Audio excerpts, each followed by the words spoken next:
Bismillahirrahmanirrahim. Alhamdulillahi Rabbil alamin.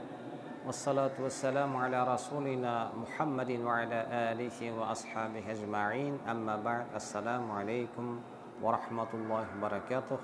Hurmetli bауырлар, hurmetli жамағат. Бүгін бисмилля деп ислам дінінің тарихы жайында бастайтын боламыз. Бәріміз мұсылманбыз, Аллаға шүкір. Бірақ осы діннің тарихы қалай басталады және де пайғамбарымыз Мұхаммед саллаллаху алейхи уассаламның өмірі қалай болғандығы жайында көпшілігіміз тек естігеніміз болмаса, бәлкім жүйелі түрде білмеуіміз мүмкін. Алла жазса, сол пайғамбарымыздың өмірінде сіздерге жеткізетін боламыз. Ислам тарихы деген кезде біздің есімізге пайғамбарымыздың өмірі түседі.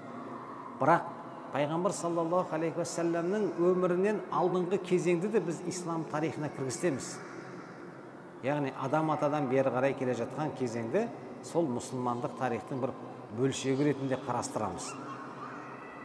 Біз пайғамбар саллаллаху алейхи уассаламның пайғамбар болып келуіменен ислам дінінің тарихы басталды деп қабыл еткен болсақ, сол пайғамбарымыздың пайғамбар болғанға дейінгі кезеңінде Алла бұйырса бүгін жеткізуге тырысамыз. Мекке қаласы мұсылман баласы үшін қасиетті мекен. Мекке деген білесіздер, бәріміз үшін қасиетті мекен. Қажылығымызды сол Меккеге барып жасауға тырысамыз. Және сол секілді Мәдина қаласына да барамыз. Біз үшін екі қасиетті қала. Меккенің қасиетті болуына қатысты Құран кәрімге жүгінетін болсақ, жер бетіндегі ең алғашқы салынған ғибадат хана, яғни Алланың жер бетіндегі үйі. Сол кезеңнен бастап біздің тарихымыз, исламның дінінің тарихын біз содан бастап түсіндіруге тырысамыз. Әрине Мекке қаласында ең алғашқы адам атаның болғандығын білеміз. Одан кейін ешқандай тіршілік нышанын біз байқамаймыз, тарихқа көз жүгіртсек. Сонда Ибрахим пайғамбарды білесіздер. Ибрахим пайғамбардың екі жұбайы болып, Сара мен Хажар дейтін. Сонда Хажар дейтін анамыздан Исмаил атты бала дүниеге келеді. Сонда Алла тағаланың яғни әміріменен Ибрахим пайғамбар ұлын және де жұбайы Хажарды қазіргі Меккеге алып барады. Ол кездеңде ештеңе жоқ Меккеде. Тіршілік атаулы жоқ. Қазіргі біз көрген Қағба да жоқ ол жерде. Адамзат ешкім жоқ ол жерде. Тек керуеннің жолы ғана бар болды. Сонда сол жерге өзінің жұбайы мен баласын Ибрахим пайғамбар Алланың қалауымен қалдырады. Бұйрығы ғой. Азғантай азығын, суын береді кетеді. Сол кезде Хажар анамыздың айтқаны бар. Ибрахим, сен бізді қайда қалдырып барасың? Мына далада ешкім жоқ қой дейді. Жапан дала. Екі шеті тау. Яғни Меккеге барғандарыңыз болса көресіздер. Таудың ортасында орналасқан қала ғой. Ештеңе жоқ. Иә дегенде сыңай білдіреді. Содан біраз уақыт өткеннен кейін қалдырған су да таусылады, азық та таусылады. Кішкентай Исмаил шөлдеп жылай бастайды. Яғни су жоқ ол жерде. Қазіргі біз көріп отқан зәмзәм суы сол кезде пайда болды. Сөйтіп сол жерде Сафа мен Марва дейтін екі төбе бар. Қажылыққа барғандар біледі, Сафа мен Марваның арасында 7 рет жүру, сай жасау Ханафи мазхабы бойынша уәжіп. Сонда Хажар анамыз сол Сафа тауы мен Марва тауының арасында 7 рет жүреді. Әр тауға шығып, былай қарайды ғой. Бәлкім бір тіршілік бар ма, келе жатқан бір керуен бар ма, адам бар ма, су сұрайтын, көмек сұрайтын дегендей, екі таудың ортасында 7 рет жүреді. Мұнда шығады, одан былай шығады Сафа мен Марваның арасында. Күн ыстық, көлеңке деген жоқ ол жерде. Сонда шөлдеп, сонда жаны қысылған Исмаил, кішкентай бала ғой, 1-2 жасар бала, жер тепкілей бастайды, жылап. Сонда сол Алланың құдіреті аяғының өкшесінің ізі тиген жерден атқылап бұлақ шығады.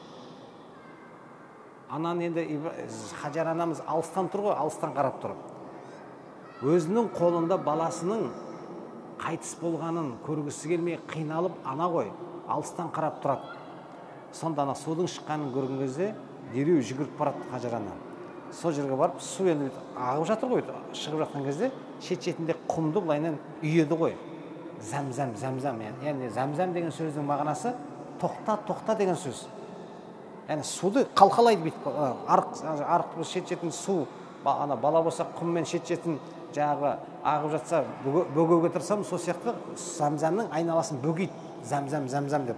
Яғни су ағып кетпесін деген секілді. Содан Замзам деген атау қалған. Сонда пайғамбарымыз айтады саллаллаху алейхи ва саллям, егер Хажар анамыз сол суды бүйтіп қалқалап жібермей, соны қалқалап істемегенде дейді, су өзі болып бүйтіп ағатын болғанда дейді, өзен болып ағар еді дейді ғой. Сол қалқалап қояды. Содан көп өтпей Ибрахим пайғамбар келіп, сол Замзамды бұлақ болып шығып тұр ғой жерден. Сол жерді қазып, құдық қып береді, құдық. Замзам құдығы пайда болады содан. Шет-шетте адам жоқ. Бір бала мен бір ана өмір сүріп отыр. Меккенің ең алғашқы тұрғындары. Мекке қаласының алғашқы тұрғыны. Ол қай уақытта болды дейсіздер ғой. Ибрахим пайғамбар қазіргі жыл санаумен есептеген кезде 48 ғасыр бұрын өмір сүрген. Қазір біз 2022-деміз ба? Одан арғы тағы да 2800 жылда алыңыз. Біздің дәуірімізден бұрын 2800 жыл бұрын Ибрахим пайғамбар өмір сүрді. Сол уақытта Меккенің алғашқы 2 тұрғыны пайда болды. Хажар ана және де Исмаил, оның кішкентай баласы. Енді су болған жерде тіршілік пайда болады. Құстар келе бастайды. Теңізге кеткен адам шағаланы көрсе, жағалаудың жақын екендігін түсінеді. Жағалаудың жақын екендігін. Сол секілді жаңағы алыстан бетіп өтіп жатқан керуендер Меккенің тұсынан ұшқан құстарды көрген кезінде мына жерде тіршіліктің нышаны бар, су бар деп сезетін болған. Сөйтіп бір күні арадан уақыт өтіп жатыр ғой. Йемен тараптан, Йеменді білесіздер ғой. Өз Сауд Арабия, Араб түбегі дейді, соның асты жағы Йемен дейтін мемлекет. Ат дейтін қауым сол Йемен деген жерде өмір сүрген. Йеменді қазіргі Йемен дейтін жерде. Ат дейтін қауіпті білетін шығарсыздар. Нух пайғамбардың ұрпағынан шыққан еңгезердей адамдар бойлары. Яғни үлкендігі енді біз айта алмаймыз. Біздерден бір 10 есе үлкен шығар, бәлкім. Бізден 10 еседей үлкен шығар ірілігі. Солар өмір сүріп опат болған жер. Сол жақтан араб тайпасы бар, Жүрхұм дейтін, солардан керуен кетіп бара жатады, керуен. Алыстан құсты көргеннен кейін керуен бас айтады ғой, барып ана жаққа қараңдаршы дейді. Су бар секілді, өйткені құс ұшып жүр дейді. 2 адамды жіберсе, расында да құдық бар, Замзам құдығы. Сонда Хажар анамыздан барып сұрайды, мына судан біз ішсек бола ма, пайдалансақ? Сонда Хажар анамыз болады дейді, бірақ шартым бар дейді. Бұл құдықтағы суға қожайын болмайсыңдар дейді ғой. Уәде беріңдер, қожайын болмаймыз десеңдер, су ішіп, өшірге тұрақтауға рұқсат берем дейді ғой. Олар соған келіседі. Нәтижесі сол Жүрхұм дейтін тайпа, араб тайпасы. Яғни Исмаил пайғамбар бар кезде араб тайпасы болған. Яғни арабтар сол уақытта болған. Сөйтіп, сол Жүрхұм дейтін тайпаның белгілі бір мөлшері келіп, қазіргі Меккенің жерінде орналасады. Ең алғашқы 2 тұрғыны деппін, Хажар ана мен Исмаил екеуі Меккенің ең алғашқы тұрғыны болса, сол тайпалар келіп жерге қоныстанады. Су бар жерде тіршілік бар, құрметті бауырлар. Содан арадан ай өтеді, жыл өтеді деген секілді кішкентай Исмаил ер жетеді. Сол Жүрхұм дейтін араб тайпасынан қыз алады. Яғни Исмаил пайғамбар араб емес, осыны ұмытпаңыздар. Бұл пайғамбар саллаллаху алейхи саламның арғы атасы. Осы Исмаилді неге айтып отырмыз? Сол Исмаил пайғамбардың ұрпағынан ардақты пайғамбар Мұхаммед саллаллаху алейхи салам шығады. Яғни пайғамбарымыздың негізгі, әулеттері, бұлар кейіннен араб болған қауым. Өйткені Исмаил пайғамбар араб ұлтында қызмен үйленіп, сол жерде тұрақтап, сол жерде былайша айтқан кездегі ұрпақтары өрбиді. Арада жыл өтеді, біраз уақыт өткеннен кейін адамдар бұзыла бастайды. Жүрхұм дейтін тайпа Меккеге қоныстанып сандары артқаннан кейін бұзыла бастайды.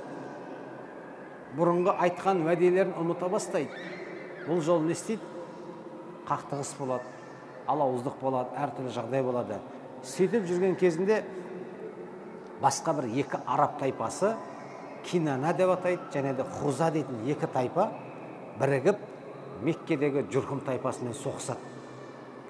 Меккедегі Жұрхым тайпасын. Өйткені ол кезде қағба салынып қояды.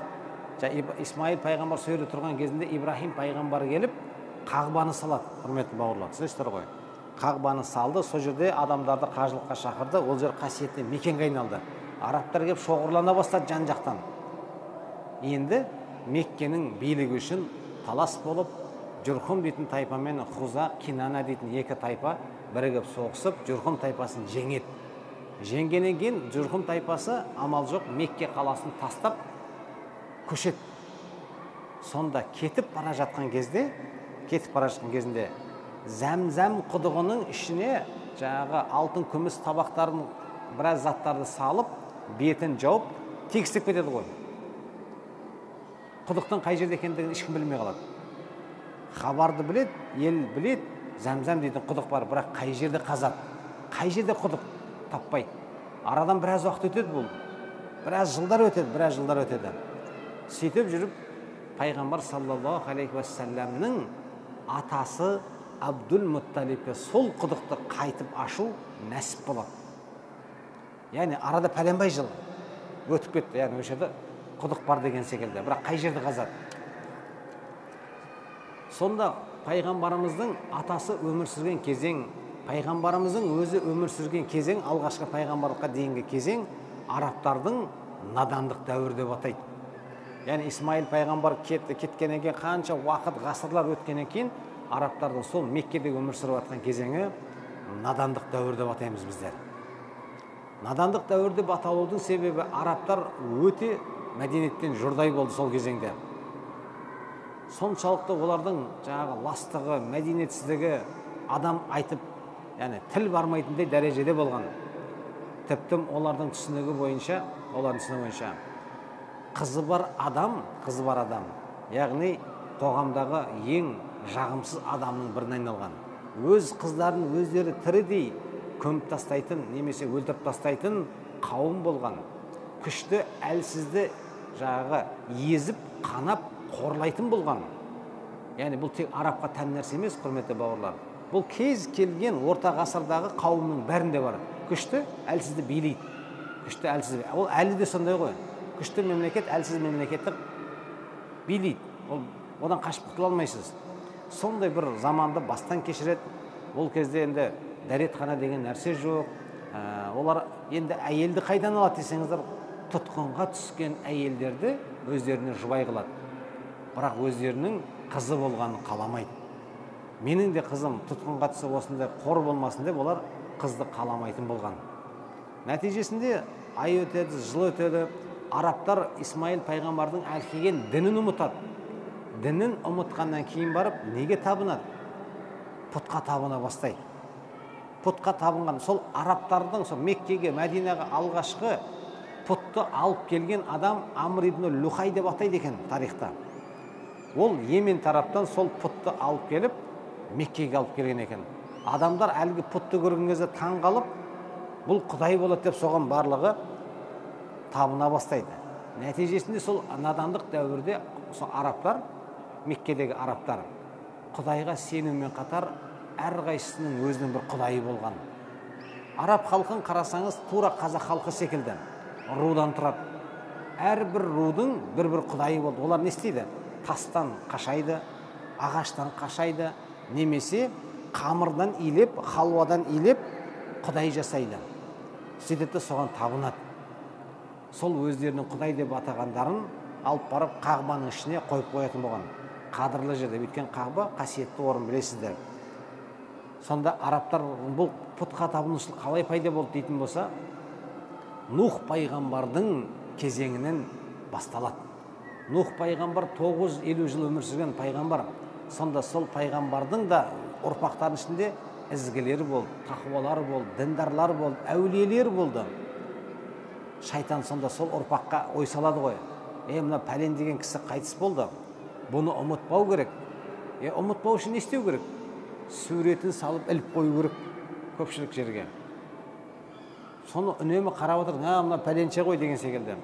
Арадан ай емес, жыл емес, ғасырлар өткен кезде тағы да не істейді?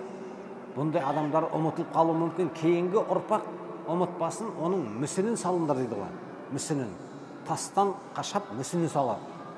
баласын, немересін жетектеп барған үлкен кісілер, мынау біздің пәлен деген бабамыз болады, түгілен деген атамыз болады деген секілді, сол нәрсені жаймен насихаттайды да, ақыр-аяғы ғасырлардан кейін барып, адамдар сол мүсіндерге табынып кеткен. Ол мүсіндердің атауы бар. Өйткені біздің тілмен айтқан біреуі батыр болған, біреуі ақын болған, біреуі жаңағыдай әулие болған, солардың мүсіндерін адамдар құдай ретінде табынады. Сол құдайлар Меккеде де пайда болады ғой. Лат, Манат, Узза дейтін құдайлар болды. Пайғамбарымыз пайғамбар болып келген кезде осылар құдай болып тұрды. Сонда сол арадан ай жыл өтті дегендей Меккеде сол неге жаңағы арабтар пұтқа табынды. Қағбаның ішінде де самсап тұрған пұттар болды. Ол Қағбаның үстінде де пұттары болды меккеліктердің. Сөйтіп жүрген кезінде Исмаил пайғамбардың ұрпағынан біздің пайғамбарымыздың атасы дүниеге келеді. Абдул-Мутталиб. Яғни пайғамбар, қазақтар Абдул-Мутталиб дейді ғой, мысалы, Абдул-Мутталиб деген пайғамбарымыздың атасы Абдул-Мутталиб. Сол дүниеге келген кезде Құдайдың құдіреті, шашы аппақ болады. Ана бізде бар ғой, мысалы, шашы, көзі, кірпіктері аппақ болғандарға бір атау беріледі ғой. Сол сияқты оның басы, шашы аппақ болады. Сондықтан ақ шаш деген атауменен Шайба деген атау береді пайғамбарымыздың атасына. Мәдинада дүниеге келеді, Мәдинада. Мәдинаның бұрынғы атауы Ясриб деген болған, Ясриб. Сөйтіп сол жерде жаңа дүниеге келеді. Абдул-Мутталибтің әкесі Хашим деген ерте қайтыс болады. Хашим 4 ағайынды болған. Пайғамбарымыздың атасының әкесі 4 ағайынды болған. Бабасы дейміз, пайғамбардың бабасы 4 ағайынды болған. Науфал, Мутталиб, Абдышамс, Хашим деген 4 ағайынды болған. Соның ішінде Хашимнің баласы, яғни Ибрахим пайғамбардың шежіресімен келгенде, сонда сол Абдул-Мутталиб дүниеге келгенде әкесінен ерте айырылады. Мәдинада жүрген кезінен меккеліктердің ішінен біреу айтады ғой, мен Мәдинада керуенмен кетіп баратқанда балалардың ойнап жатқанын, садақ атып жатқанын көрдім. Сонда бір баланың мен Хашимнің ұрпағымын деп айтқанын естідім дейді.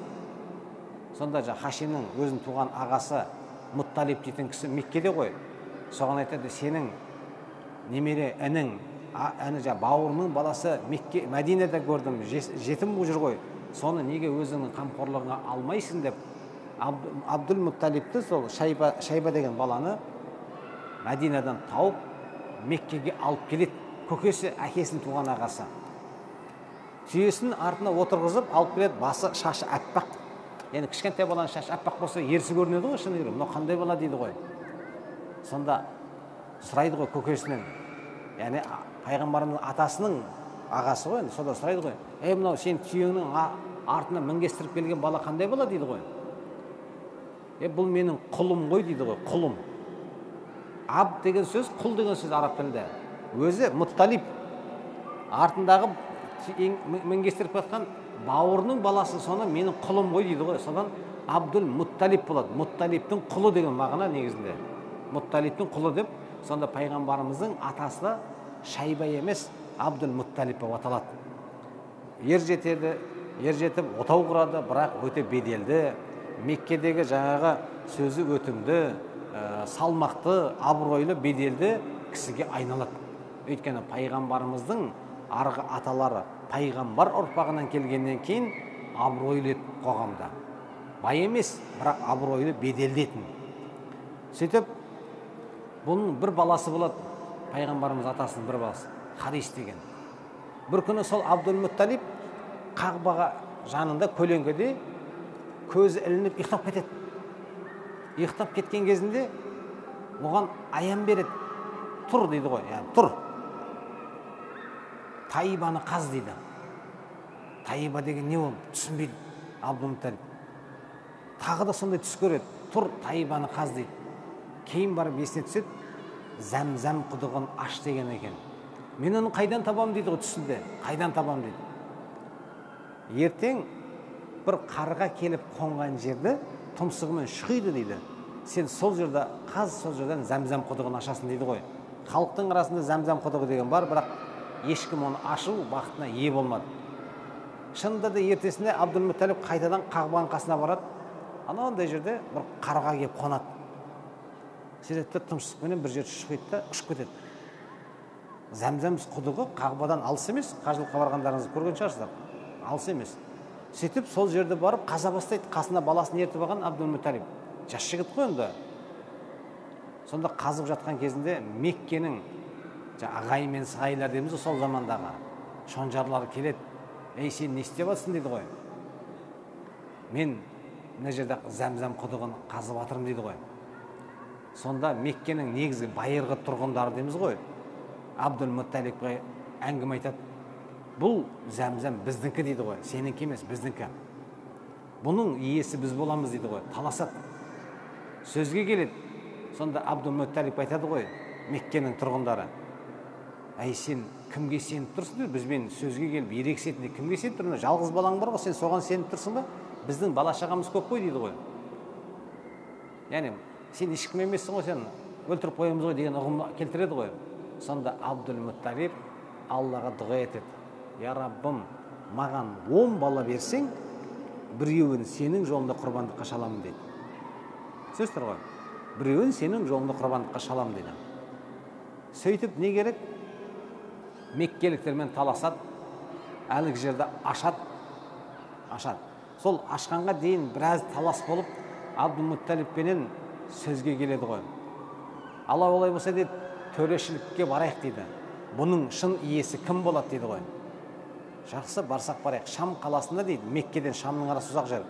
Сол жерде сондай бір жаңағы атақты кісі бар, бізге төрешілікті сол жасап берсін деп келісім жасайды. Абдул-Мутталиб баласын алып, түйесіне отырып, барлық азық-түлігін алады да жолға шығады. Меккеліктер де жолға шығады. Жолай Меккеліктердің сусындарда, тағамдарда таусылып қиналады. Абдул-Мутталибтің жолда бәрінің суы біткен кезінде, енді құрдық біттік деген кезде Абдул-Мутталибтің түйесі шөккен жерде түйесін тұрғызып, жүргізбекші болған сәтінде түйесінің тұяғының астынан су шығады, Құдайдың құдіреті. Сонда әлгі меккелік суға таласқандар, Зәмзәмға таласқандар Абдул-Мутталиб айтады, болды дейді.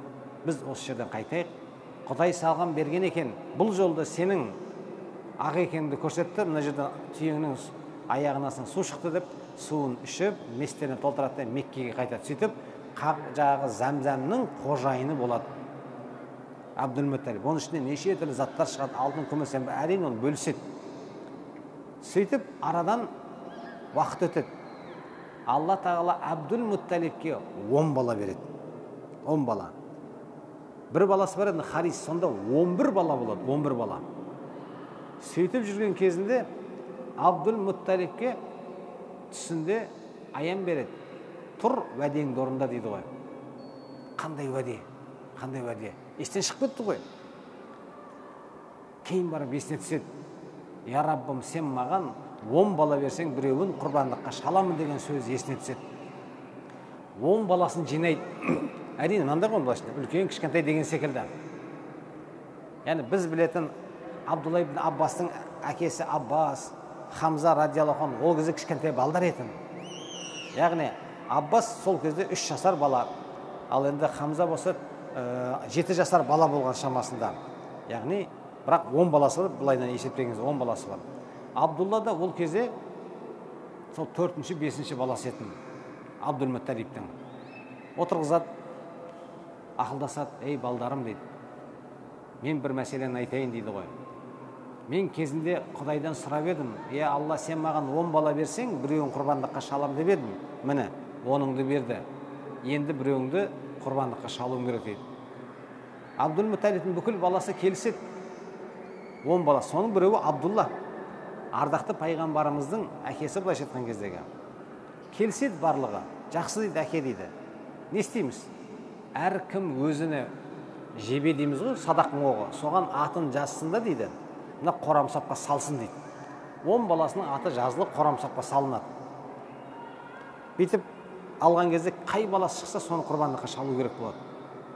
Сонда Абдул-Мутталиб 10 баласының ішіндегі Абдулласын ерекше жақсы көретін. Ерекше жақсы көретін.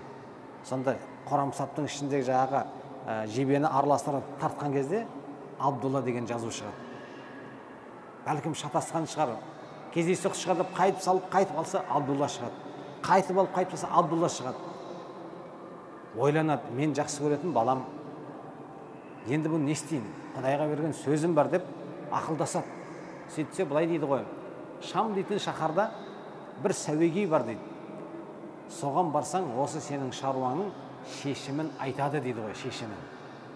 Не керек? Артынып, тартынып, ағайындармен бірге Шам қаласына барады. Сирия ғой, Шам деген Сирия. Дамаска. Сонда сол жерге жеткен кезде, сол жердегі әлгі сәуегейдің жаңағы кісінің айтқан сөзін бәрін тыңдап болады да. Сіздерде дейді, бір адамның құны қанша тұрады дейді? 10 түйе тұрады дейді. 10 түйе бір адамның құны дейді. Онда дейді, сіз дейді былай жасаңыз дейді. Қорамсапқа 2 жебе салыңыз. 10 түйе деген жазуды, Абдулла деген жазу дейді. Сөйтінде соны тастаңдар да, сол жерден жеребе тартыңдар дейді. Егер дейді Абдулланың есімі шығатын болса дейді, тағы да 10 түйе сал дейді ғой. Қашан түйенің аты шыққанға дейін дейді, жеребенің үстіне 10 түйені қоса беріңдер. Бір адамның құны 10 түйе ғой ол заманда. Соны жасаңдар дейді. Содан естіп, қуанып, елге келеді, Меккеге келгеннен кейін барып, Қорамсапқа 2 жебені жазады. Абдулла түйе, 10 түйе. Салып айналып шығарса, Абдулланың аты шығады. Тағы да 10 түйе қосады. Тағы да 10 түйе қосады. Қосып 100 түйеге жеткізеді. 10-шы, 11-ші рет жеребені тартқан кезде ғана барып, түйенің аты шығады. 100 түйеге жеткен кезде. Содан әкесі Абдулмутталиб, балам аман қалды ғой дейді, 100 түйені құрбандыққа шалады. Бәріңіз білесіздер, Тәуке ханның 7 жарғысы бар ғой. 7 жарғысында бір адамның құны қанша? 100 жылқы. 100 жылқы. Ол кісі ауадан алған жоқ. Исламда да бір адамның құны 100 түйе. Ауадан алынған жоқ. Сондықтан да сөйтіп, жаңағы өзінің жақсы көретін баласын құрбандықтан осылай алып қалады. Қарап отырсаңыз, Ибрахим пайғамбар өзінің баласын құрбандықтан алып қалған болса, Абдулмутталиб те өзінің баласы Абдулланы құрбандықтан осылайша алып қалады. Енді осылай өмір зулап өтіп жатады. Абдулла да ер жетеді, 20 жасына келер шағында Абдулмутталиб өзінің жақсы көретін баласына отау құрып, жаңағы келін алып бермекші болады. Сөйтіп жүреді, Абдулмутталиб, яғни Амина дейтін мәдиналық қыз баласын, яғни Вахб ибн Абдуманап дейтін кісінің қызын өзінің ұлына Абдуллаға айттырып, Мәдинадан келін алып келіп, Абдулланы үйлендіреді. Бұл пайғамбар саллаллаху алейхи уассаламның әкесі мен анасы Абдулла мен Амина дегеніміз. Яғни пайғамбар саллаллаху алейхи уассаламға дейінгі Меккедегі орын алған оқиға осылай өрбіді. Жаңа айтқандай бұл кезеңде пұтқа табынды, әйел затын адам құрлы көрмеді, бірақ арабтардың сондай бір ерекшелігі болды, суырып салма ақын көп болды. Қарап отырсаңыз, қазақтың табиғаты менен арабтың табиғаты бір-біріне өте жақын. Жаңағы руға бөлінуі, содан кейін барып ақындық жағы, батырлық жағы, жаугершілік жағы деген секілді, яғни өте ұқсас. Оларда да жоқтау бар, бізде де жоқтау бар, мысалы, кісі қайтыс болған кезде. Міне сондай бір жағдайда пайғамбар саллаллаху алейхи уассаламның әкесі мен анасы отау құрады. Бұл 570-ші жылдың аяғы, 71-ші жылдың басы десек те болады, яғни 70-ші жылдың. Сонда пайғамбар саллаллаху алейхи уассаламның анасы аяғы ауыр болған кезінде әкесі саудаменен айналысып жүреді. Меккеде мал шаруашылық деген әңгіме жүрмейді. Меккеде жаңағы диқаншылық деген нәрсе жүрмейді. Өйткені екі шетінің барлығы тау тас, көп жағдайда сауда саттық болады. Сонда Абдулла сауда саттықпенен Шам тарапына кетіп, қайтып келе жатқан кезінде Мәдинада қайтыс болады. Пайғамбар саллаллаху анасының жатырында 6 ай болған еді. Әкесін де көрген жоқ еді. Яғни, құрметті бауырлар, ақыр заман пайғамбары жетім болып дүниеге келеді деген нәрсе мәселесі осында жатыр.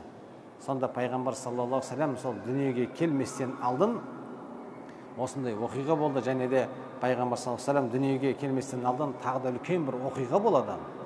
Ол піл оқиғасы еді. Енді біздің уақытымыз қазір намаздың уақыты болып қалды ғой деймін. Піл оқиғасы еді. Пайғамбарымыз дүниеге келетін алдын Меккедегі орын алған үлкен бір оқиға. Оған келесі дәрісімізде тоқталып өтеміз. Яғни Әбраха деп аталатын Йемендегі Сана дейтін қаланың әкімі христиан. Сол Меккедегі Қағба секілді қасиетті орын саламын деген өзінің ниетінен басталған үлкен бір оқиға, піл оқиғасы деген. Бұл пайғамбар саллаллаху алейхи вассаламның туылатын жылында 571 жылы жүзеге асады.